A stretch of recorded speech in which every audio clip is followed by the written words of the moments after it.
Bismillahirrahmanirrahim. Assalamualaikum warahmatullahi wabarakatuh. Alhamdulillahi rabbil alamin, wabihi nasta'in wa ala umuri dunya waddin, wassalatu wassalamu ala sayyidil mursalin sayyidina wa maulana Muhammadin wa ala alihi wa ashabihi ajma'in. Amma ba'du, la hamla wa la quwata illa billahil alil azim. Kaum muslimin dan muslimat yang dirahmati Allah subhanahu wa ta'ala, hari itu Imam Ahmad bin Hambal sedang bersama Imam Muhammad bin Idris Asy-Syafi'i, gurunya yang ia cintai. Tidak lama mereka kedatangan seorang sufi yang dikenal sebagai seorang yang buta huruf.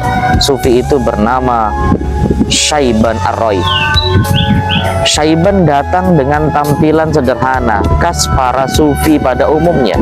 Wahai guru, sepertinya Syaiban akan datang. Aku ingin menguji kealimannya di depanmu. Usut punya usut, ada satu hal yang mendorong sang imam ingin melakukan hal itu. Ia gemas dengan sikap Syaiban yang tidak begitu peduli terhadap persoalan-persoalan fikih, sehingga ia ingin membuktikan apakah Syaiban hanya tidak peduli atau dia memang tidak tahu apapun tentang persoalan fikih. Imam Syafi'i tidak setuju dengan niat muridnya itu. Selain karena hal itu memang tidak perlu dilakukan, sang guru tahu bahwa Syaiban bukanlah sosok sebagaimana yang dibayangkan oleh muridnya. Imam Syafi'i mengetahui kehebatan Syaiban. Tak perlu engkau lakukan itu, cegahnya. Namun sepertinya keinginan Imam Ahmad bin Hambal sudah menggebu-gebu. Peringatan daripada gurunya tidak digubris olehnya. Ia tetap ngotot untuk mengetes kealiman Syaiban. Setelah Syaiban tiba dan disambut dengan baik oleh keduanya, Imam Ahmad kemudian mengajukan pertanyaan untuk mengetes Syaiban.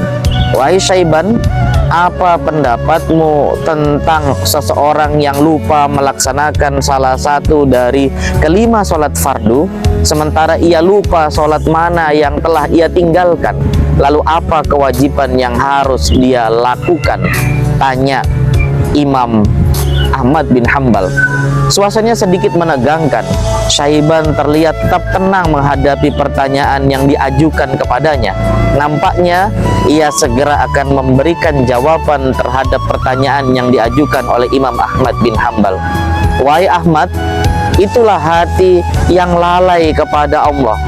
Karena itu, kewajiban yang harus dilakukannya adalah ia harus belajar cara berakhlak kepada Tuhannya, sehingga ia tidak lagi melupakannya. Jawab Syaiban dengan tegas.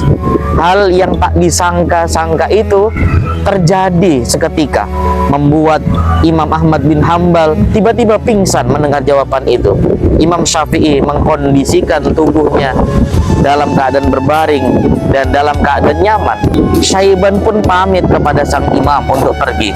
Saat Imam Ahmad mulai tersadarkan dari pingsannya dan sedikit tenang, Imam Syafi'i mulai berbicara kepada muridnya itu. Bukankah sudah kubilang, jangan sekali-kali engkau menguji atau mengganggu Syaiban, tutur sang imam guru kepada muridnya.